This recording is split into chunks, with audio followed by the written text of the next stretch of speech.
Welcome back to the Peak Property Performance Podcast. I'm your host, Drew Hall, and in today's episode, we're going to talk about how the role of the broker and the expectations of owners and investors have shifted now that data is abundant, but insight is scarce. So first, welcome Bill Douglas here, hosting Hey, together. Drew. Hi, Hey, Bill. everybody.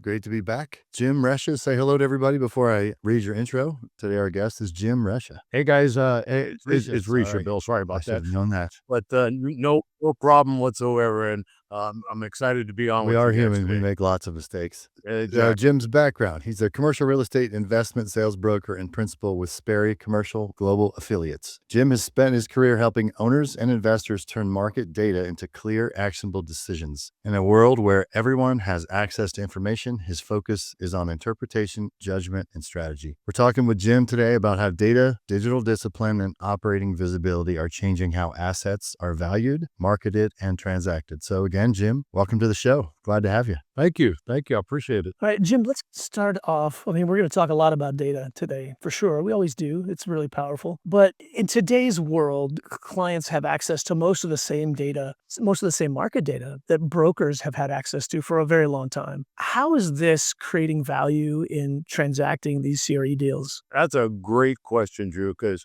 I was thinking about this. Actually, I spent a lot of time thinking about that question over the last year or so. And the reality is I've been doing this I'm on my 43rd year now, so I've been doing it for a long time. And when I got started as a broker, it was, whatever broker had like that magic piece of information, and you had power, and we held on to it really tight, and we didn't collaborate. But now with, all the information out there, I tell people all the time, whether I'm coaching, whether it's clients, the data's out there.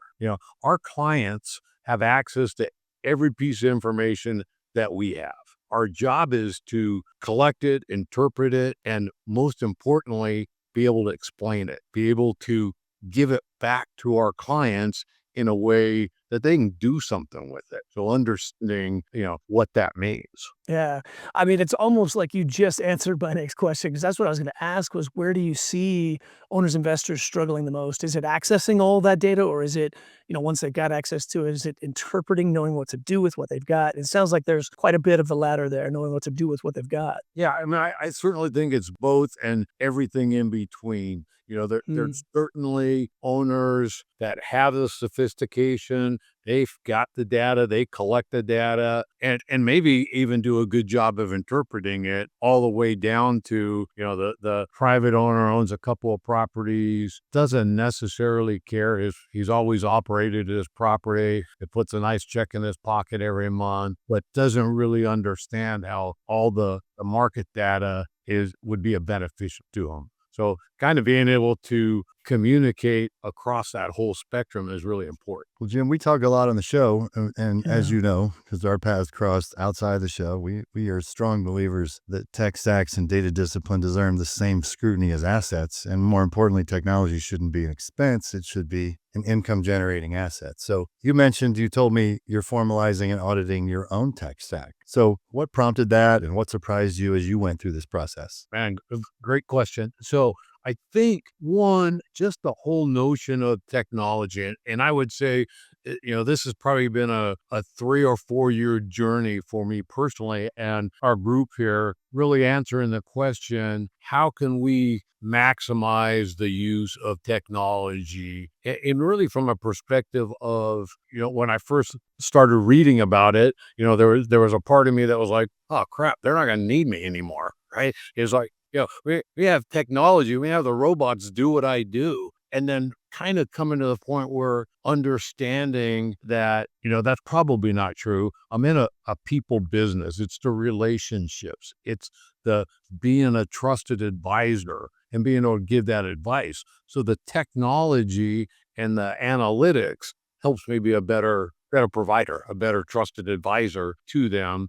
So then I started looking at, as it got towards kind of fourth quarter of last year and kind of doing my business plan for 2026, it hit me that, man, I've got a CRM and I use AI for this and I use this program for this and I use this for this. And I'm like, hey, am I using what I'm paying for to the best I can? And have I really taken a look and say, I got that, I don't need that, I should have more of that, and that kind of stuff. So it led me to this notion of, I want to have really the best tech stack I can have. So I really just started digging in, and I used a lot of perplexity for this one, and just started saying, hey, I want to really do an audit of my Right. tech stack. I want to look all the things that as the Resha group. So the Resha group is both the broker, the investment sales broker, and we have our private equity company, 1880 Capital, under that. So all the things we use technology for, and kind of build a playbook and say, hey, we use this, and this is the reason why we're using this tool and how we use it. And it's helped me put together kind of an operation manual for the rest of the team that says, hey, our CRM, this is what we need to do. Our prospecting tools, this is what we need to do, kind of thing. And this is how we're using, so we're consistent. Jim, it sounds to me like you did a digital infrastructure audit on your own. That sounds like a It's really true. fancy word for what I get. Oh, we talk about it all the time because it's a major premise of the book is own and control your data and your digital infrastructure. But what technology Mhm. assets do you actually have, and which ones do you want to use? So it talks about what do you own physically, but virtually, what's your strategy? Because that strategy changes, but so do the tools. So I know I was plugging the book a little bit, but that digital infrastructure audit you did, right? So how has evaluating your tools for ROI and usefulness, how is that similar to what CRE owners should be doing with their properties through similar things like data and digital infrastructure audits? I think it comes down to, great question. I haven't specifically thought to that question yet, but I think it comes down to we need to utilize the technology, and I'll say both from a program standpoint and from a AI robot standpoint, is maximize that in order for us to be the most effective and most efficient that we can be. So I think if you're an owner, you look at it and say, hey, what's the important things that I need to be doing? Right. And at the end of the day, all of us have the same 24 hours, 7 days a week to Ooh. deal with. And so, I'm a believer that the technology helps me get the most out of that time. So instead of it being a good way to get my homework done, right? It's a way to say, hey, if I can use technology to do that, I've got more time to do what I ought to be doing. And I personally frame that in, the most important thing I need to be doing is talking to people about their real estate investment strategy. So whatever I'm doing that's not that, if I can offload that to technology, if I can create a better process, if I can use technology, if I can use a virtual assistant, whatever it is, that's better than me doing it for the most part, kind of thing. Now, all that stuff, when I went through the audit, what became clear is I can't abdicate everything, right? There's a certain piece of the process, and it depends on what it is, that I have to say, hey, I need to own that part. I need to do that because I'm the one that's going to go to talk to somebody about it, right? So as an example, when we do a valuation on a piece of property, we put it all together. If I just said, hey, you virtual assistant over in the Philippines, here's my template, you create this for me, and they give me the final result. And then, I've got a meeting tomorrow with that property owner to talk to him about that, right? I'm not going to feel very prepared to go in and have that conversation. And doggone it, if that client asks me a question that I don't know because I didn't prepare that thing, I'm going to look stupid. I'm not going to look Mhm. like that trusted advisor. So there's a piece of that. So I have to look at it and say, hey, I need to do that. And then let whatever it is do all this. And then I need to do this piece. And so really look at the process. So I think that's the way of an investor needs to look at it as well, and start with, hey, what are you trying to do? What's your goals of owning this real estate? Is it to build a portfolio? Is it to do that? So that's the conversation I want to have with them and help them do that. Is it using the technology to make their operating more efficient? Is it using the technology to help them fill vacancies, to make their net operating income better? Whatever it is, it's fully look at that. And there's plenty of stuff. I mean, I get, ads every day, somebody trying to sell me something, right? And trying to understand is like, oh, I need that. I don't need that. I already have it. I'm not even using it. And I'm paying for it. And I didn't know I was paying for it. So, you know, that's kind of a long-winded answer to No, I that, like Bill. the application that you gave specific examples about doing it both at your office and at a property. So that I don't mind long answers. We don't mind long answers, especially when you put it in the right context like Yeah, that. definitely. We didn't interrupt. Mhm. Keep going. Yeah. Jim, I liked what you were saying about just the usage of tools, deciding where to apply them, because I think even, I mean, anywhere, any application in life, really, sometimes if you're not appropriately using the tool, it's like, hey, what the tool is using you. It's not enabling you to do things better. It's actually become more of a burden than anything. So that's actually a good general reminder. So I think you started to allude to it, but I wanted to spend a little bit of time here talking about this digital and data that we're talking about and how it impacts like actual asset value. So for you, when you bring properties to market, what are you seeing that's typically missing from a digital and data perspective that creates friction or uncertainty for buyers? Yeah, I think if I understand your question, when I'm bringing a property to the market, and it really starts all the way back to that BOV, that valuation that I start before, is I'm looking at, hey, how's this property performing compared to its competition? So where are rents compared to its competition? If they're under rent, what needs to be done to get them closer to market rent, right? And sometimes it's Mhm. operations, sometimes it's deferred maintenance, sometimes it's just educating, right? So there's all kinds of reasons. So a lot of what we'll do is we'll go in, we'll meet with a property owner, we'll say, hey, what's my property worth? And we're saying, hey, it's worth this right now. Why is that a number that you don't like? Well, your rents should be at this level, but they're here because you haven't kept up with what the market trends have been doing. So haven't used the data to really push rents. Maybe you strategically made decisions not to do some capital improvement kind of stuff. And over time, that causes you to not be as competitive as the new shopping center around the corner kind of thing. So that takes you down a level. So now all of a sudden you go in and you got this asset that's worth $8 million that should be worth $10 million, but the only way it's going to get it up to that is you got to spend $1 million, right? Mhm. So Yeah. so then we look at, hey, or you could take your equity and go do something else, or you can spend $1 million kind of thing. So it's just using the data to understand, hey, this is what you got, this is what you could have, here's what the market is, that's why the market looks like that kind of thing, and understand. And then secondly to that, I typically, if I'm getting ready to take something on market, I tell my sellers all the time, I try to put it together based on who the likely buyer is. What's the profile of the buyer? So that again takes the data to understand, hey, this buyer pool is looking for investments that fit this category, and this buyer is looking for this, right?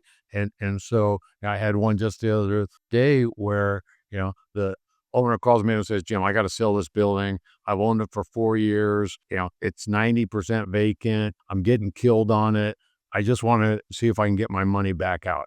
Tell me, so I, I look at it and say, hey, somebody who's going to buy a 90% vacant building, he's an opportunistic, he's a value add buyer. Those people underwrite based on these kind of return metrics. So in Mm. order to do that, we've got to look at your building and say, hey, this is where it is. This is what it's going to take to get it to stabilized. He's going to have to spend this much money. A value add or opportunistic buyer is going to pay this max for your property. So it's the data that just, combines, hey, what the market is, what they're willing to do, and reality, right? And Yeah. well, I don't create the market. I'm just trying to communicate to my best what I think it is. Yeah. What about like specifically in terms of the building operations data itself? Like the building automation systems or building operations, building management systems, those things. Are you seeing? I mean, do you see much of that in your involvement? Are you seeing a notable increase or an improvement in those types of data that helps drive improved success in the buy sell process? Does it get down into those types of data as well? Yeah, I mean, it's a piece I wish I had a little more information on, but from an operating perspective. So when we're valuing, we're always looking at those operating statements. So, I'll typically, if I don't get it in the format, I put it in a format of, hey, what percentage are each one of these line items in the operating statement doing? And then I'll kind of look at those based on industry standards, based on kind of that local area, what to do. And I might use, technology just to say, hey, what is the range of, blah, blah, blah in Orange County for this expense? And, kick that out. And then I can look at that if I don't have it, if I can't go over to the property management and get some like properties and that kind of stuff to really kind of trace it to. So I'm looking for, the highs and the lows. Hey, you're paying, way less for maintenance than your competition is. And, Gotcha. from the curb, it shows, So right? is it Yeah. fair to say that data and digital strategy, because they kind of go hand in hand in this context, are no longer optional? It's part of fiduciary responsibility by every operator. And the more you could present a transaction, the more positively it would impact the valuation. I think one of the shift, Bill, great question, over the last couple of years in our business. So we don't do property management. Right. So if it's our property, we hire a third property management, or we work with typically a third property management. Sperry has a third party property management company. So what we've found out is there's a wide range in how property managers deliver their service. So typically, when I'm looking at valuation, I've got to look at how that property is being managed, right? And Yeah. so sometimes when property managers might be on the less technology Yeah. driven, less willing to work a little harder, things typically slide, right? So, it's hard to go in and say, hey, you got this problem, and your property manager doesn't do this. And if they did this and they've then done it over the last 10 years, we wouldn't have this problem that I'm communicating to you right now, Well, kind of thing. yeah. And then that's by no means a market statement of property managers. There are some that are stellar and there's some that are not. And that's just how any market is, right? So that wasn't a statement. That was just like, okay, I can see that. But from an Well, investor yeah. perspective, And I would add to that, Bill, is that for the most part, the property manager thinks they're doing what they were hired mhm, to do, right? The property owner communicated, "Yeah, I don't want to spend that money. No, I don't really want to do that. I don't do that." So the property manager is not equipped they're with the not. data and not able to have the conversation that says, "Hey, if you don't do that, it's penny wise, pound I was foolish," I was a kind of guest thing. on a Mhm. podcast last month, and it was a panel, and somebody else on the panel said, Okay. "We are seeing a lot more owners delegate technology and data choices to property management, and, Lord help them because 'cause they're not equipped for that. They are used to dealing with tenants and Yeah. signing leases and operating a property doesn't mean making technology and software and network choices. That's a whole different skill set that ownership hasn't equipped them to do. So we wrapped our arms around that years ago at OpticWise, but we talk about it in the book that you've got to pick the right teammate to run that play. And if you don't give them the tools or the education or the resource to do it, it's not fair to say they didn't do it. So we go out of our way to try and help property managers execute this part of the data and the digital infrastructure. Like investors, they really want to know where the data ownership is, what the digital infrastructure is, what the operational visibility is. And the most successful ones are the ones that empower the property manager, not limit them. So, Yeah. where do you most often see those overlooked? Is that, those being data and digital infrastructure? Is it across the board? Is it overlooked when a property transacts, when it's being built, when it's upgraded, downgraded? Where do you see data being the most value and the least value? Not making it a property management discussion, just in the ownership cycle of a property. Yeah, I think if I go back to my premise that I think the technology is there to allow us to do more of the things that we need to do, or should do to maximize whatever we're doing. So if I'm an owner, I think I want to use technology to allow me to spend more time growing and building my portfolio, right? So what are those things that takes me a long time, whether I'm an owner, operator, or a property manager? They spend most of their time creating, accounting, and reviewing, Mhm. performance, not doing it, right? And, the property managers, the last week of the month are getting ready to close out the month. They're getting Yeah. ready to, and then they spend the first week of the month getting the reports out to all the property managers and stuff. And they spend, this 2 weeks with their head down at their computer trying to get reports done. And they haven't done anything to try to understand really, how are we It's the doing? same with the poor building You know, engineers. Morning, Mr. Owner, but what could you have done? Where are we going? What are the trends looking like and that kind of stuff? And that's where I think we can use the data better from the ownership standpoint to help us do that. We use it on the private equity company to, target where we want to be, target what our acquisitions, want to be, Cool.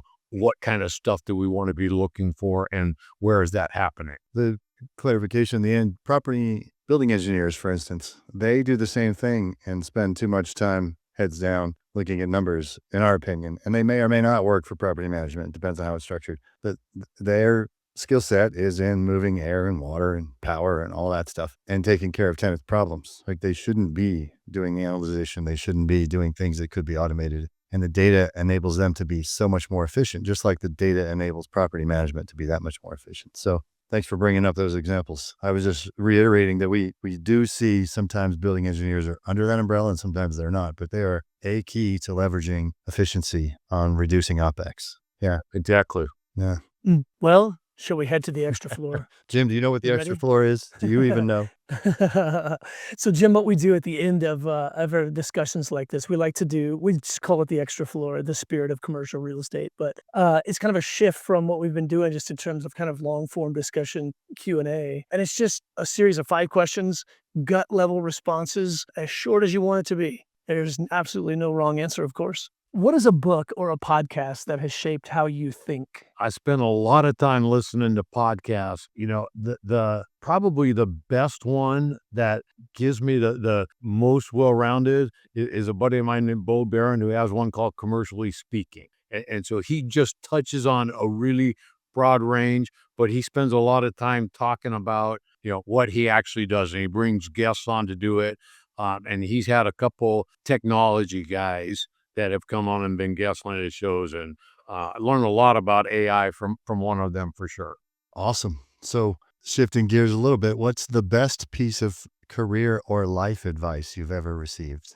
I think 43 years, I've had a lot, a lot of advice. I think learning that my time, my hourly worth was mine to own, right? And understanding, hey, how I spend my time, I can waste it. I can do the things I want to do, but really I control it. And, being able to dictate how and where I spend my time and being confident enough to be able to say, hey, Mr. Client, I can get to that at 2 o'clock because I've got this is how my day is already lined up.